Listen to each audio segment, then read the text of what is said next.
I will never forget that cup of coffee. Well, a couple of years ago, I was traveling when my schedule worked out on Christmas Eve. I thought the airport was going to be a zoo, so I got there a couple hours early. It wasn't crowded at all, so for me, that means coffee. So I get down into my terminal, Terminal D, and I see the sign, I get in line, and so it's my turn to order. And I was greeted with this very warm and sincere welcome. This woman said to me, "Hi, my name's Lily. What's your name?" I said, "I'm Ryan." She said, "Ryan, what can I make for you today?" I said, "Well, I want a grande pumpkin spice latte." She said, "You want whipped cream on that, don't you?" I said, yeah, I want the whipped cream. She said, "I'll tell you what I'm going to do." She said, "I'm going to make it extra hot, load it up with whipped cream, sprinkle a little nutmeg on top. You're going to love it." I said, "Sounds great." She said, "Where are you going?" I said, "Cleveland." She said, "Are you going back to Cleveland to spend the holiday with your family?"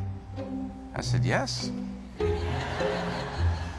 Now, at this point, I start looking around for the camera, right? I mean, I'm trying to get a latte. So I move down the line, and the conversation continues, and she's funny. She's asking me questions about my family and our holiday traditions. She's laughing, and I'm laughing, and she hands me my drink and says to me, "Ryan, have a safe trip back to Cleveland.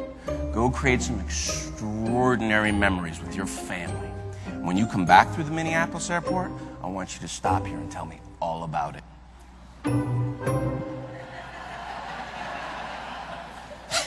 So I get my drink, I start walking away, and I stop and I look back at this woman, and I think to myself,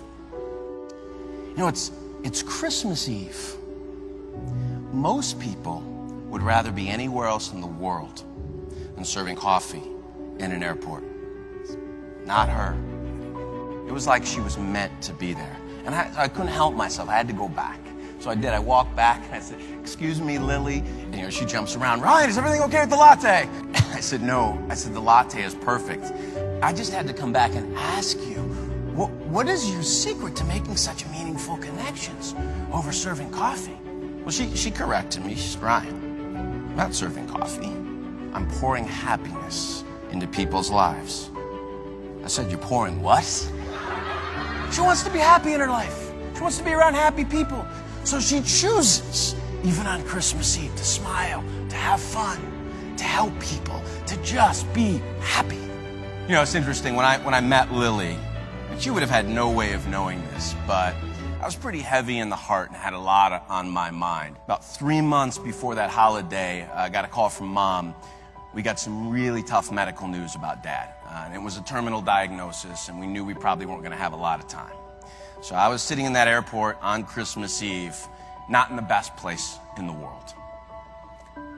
I will never forget that cup of coffee.